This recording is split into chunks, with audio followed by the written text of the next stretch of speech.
Hello and welcome.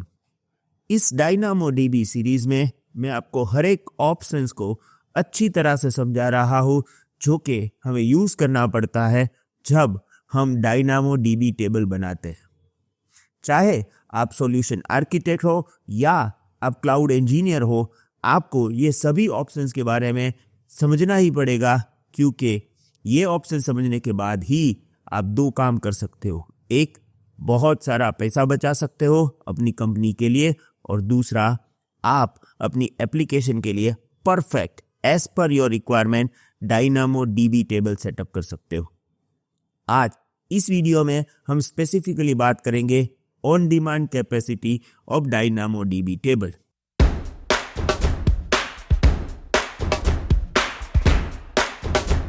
To minutes. यहाँ पे मैं आपको एक रिक्वेस्ट करना चाहूँगा।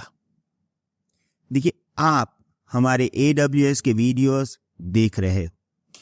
अगर आपको लगता है कि ये वीडियोस देख के आपकी स्किल इम्प्रूव हो रही है, आगे जाके ये वीडियोस आपको जॉब में हेल्प करने वाले हैं, तो प्लीज़ हमें ज़रूर बताइएगा।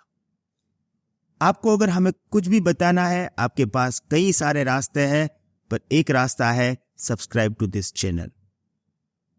देखिए, हमारे बहुत ही बड़े प्लान हैं। आगे जाके एज्योर के वीडियोस आने वाले हैं, डेवऑप्स के वीडियोस आने वाले हैं, पर उसके लिए हमें आपके मोटिवेशन की भी ज़रूरत है। Subscribe to this channel is free for you, पर यहाँ पे हमारे जो आगे के प्लान हैं वो पूरे डिसाइड होते हैं। हमारा टारगेट है कि हमें 1 मिलियन सब्सक्राइबर्स चाहिए। हमें मालूम है ये बहुत ही लंबी रेस है और इसमें बहुत सारा टाइम लगेगा, पर मैं आपको एक बात बता दूं कि आपके सपोर्ट से ही हम ये रेस को एंड तक पहुंचा सकते हैं। Please support us, please subscribe to this channel. और अगर आपके ग्रुप में कोई IT प्रोफेशनल्स हैं तो उनके साथ हमारे वीडियोस जरूर शेयर करिएगा, क्योंकि अगर वो देखेंगे तो वो भी सीखेंगे, और इसमें सबसे बड़ा फायदा है कि आप अपने टाइम का पूरा यूटिलाइज कर रहे हो। यहाँ पर जो आप सीखते हो वो आपको आगे जाके यूजफुल होगा। Right? So don't forget to subscribe this channel. Thank you very much. Now you can continue your learning process. Right now मैं अभी डायनामोडीबी कंसोल में हूँ। यहाँ से मैं एक टेबल बना रहा हूँ। एज ऑलवेज मैंने यहाँ पे कस्टमाइज सेटिंग लिया है।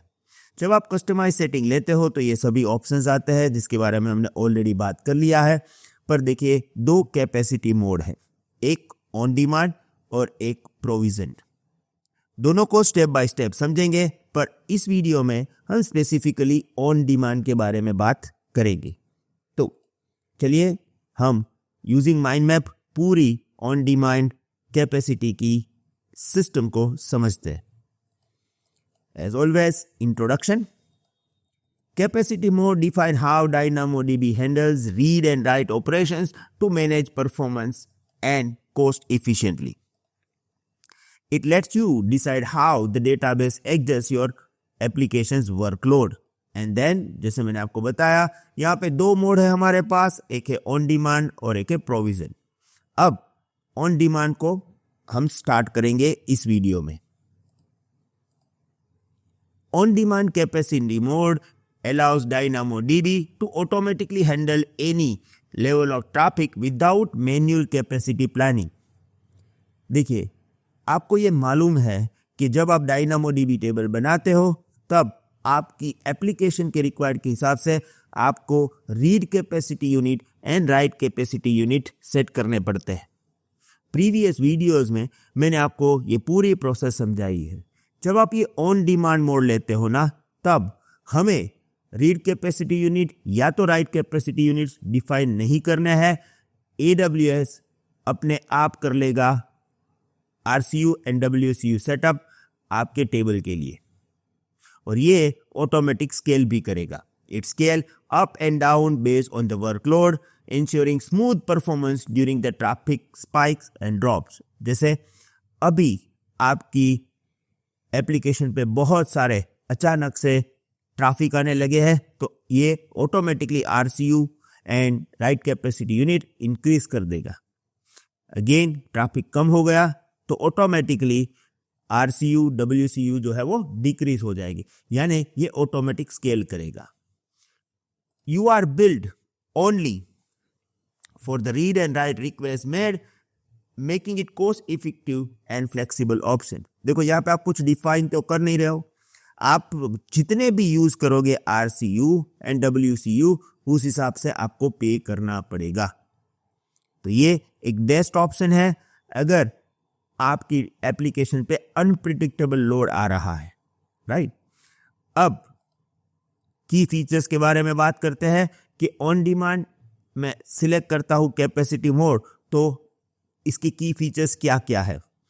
पहली बात जो मैंने आपको समझाया, ऑटोमेटिक स्केलिंग, लोड इंक्रीज हो जाएगा तो read and right capacity increase हो जाएंगे, लोड कम हो जाएगा तो read capacity unit RCU and WCU जो है वो ऑटोमेटिकली कम हो जाएंगे। आप जितने RCU एंड WCU यूज करोगे उस हिसाब से ही पैसे दोगे, तो आपको कोई स्केलिंग का टेंशन नहीं रहेगा। दूसरा पे एज यू यूज, जो मैंने आपको ऑलरेडी समझा दिया है और आपको कुछ मैनेजमेंट यहाँ पे करना ही नहीं है। क्यों? क्योंकि WCU एंड RCU जो है वो खुद AWS ही डिसाइड कर लेगा। Now when to use on demand mode, कब हमें ऑन डिमांड मोड यूज करना चाहिए। एप्लीकेशन विथ अनप्रिडिक्टेबल और सीजनल ट्रैफिक पैटर्न, आपको मालूम ही नहीं है कि कब आपका ट्रैफिक इंक्रीज हो रहा है, राइट। सीजनल एप्लीकेशन है आपकी, जैसे मैं आपको एक एग्जांपल दूं कि आपका ऑनलाइन स्टोर है फॉर क्लोथिंग। अब फेस्टिवल के टाइम पे अचानक से आपका ट्रैफिक जो है वो इंक्रीज हो जा रहा है, तो इस टाइम पे आप ऑन डिमांड मोड का यूज कर सकते हो। ये भी एक एग्जांपल ही है अनप्रिडिक्टेबल ट्रैफिक का। New application where usage pattern are not yet clear, आपको भी मालूम ही नहीं है कि भाई क्या होने वाला है, राइट। आपका एक नया बिजनेस है, आपकी एप्लीकेशन भी नहीं है, हो सकता है कि आपकी एप्लीकेशन जो है वो अचानक वायरल हो जाए और बहुत सारा ट्रैफिक आए और आपने यहाँ पे प्रोविजन करके फिक्स RCU WCU रखा है तो फिर प्रॉब्लम हो जाएगा। तो स्टार्टिंग में आप ऑन डिमांड मोड पे जा सकते हो।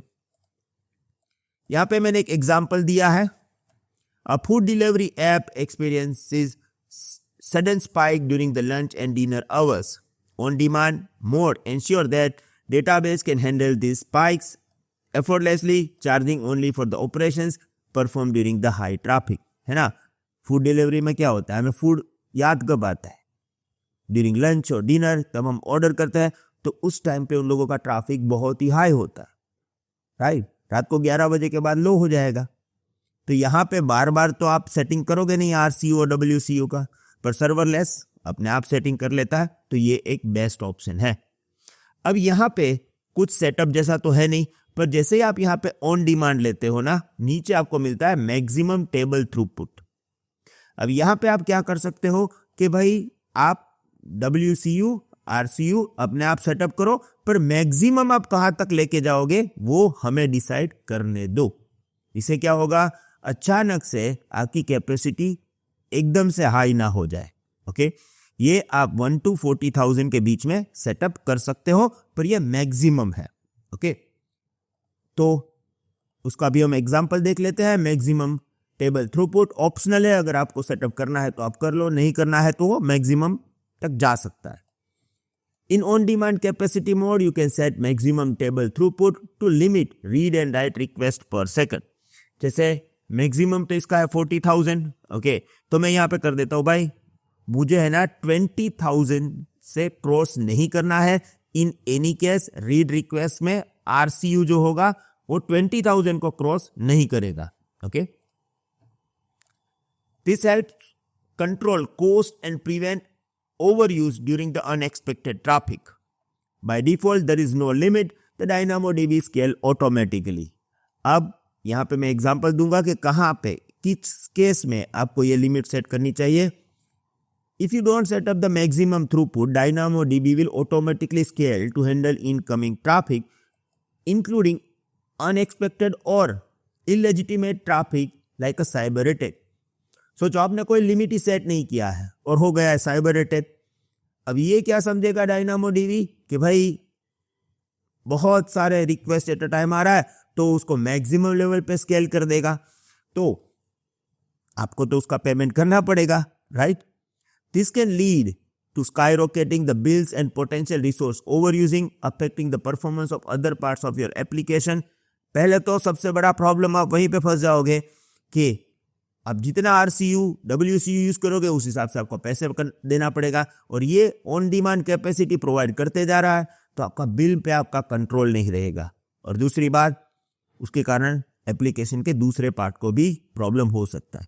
तो मैं आपको ये रिकमेंडेड करूंगा, इवन दो आप क्या करो, ऑन डिमांड कैपेसिटी यूज करो पर मैक्सिमम RCU एंड WCU को सेट कर दो।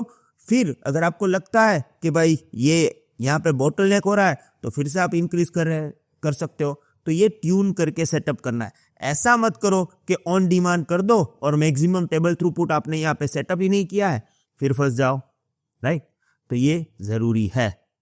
आई होप आपको ये पूरा ऑन डिमांड वाला सिस्टम समझ में आ गया होगा। फिर भी कोई क्वेश्चन है, I am always available for you. Thank you very much, see you in the next video, have a nice day, good bye.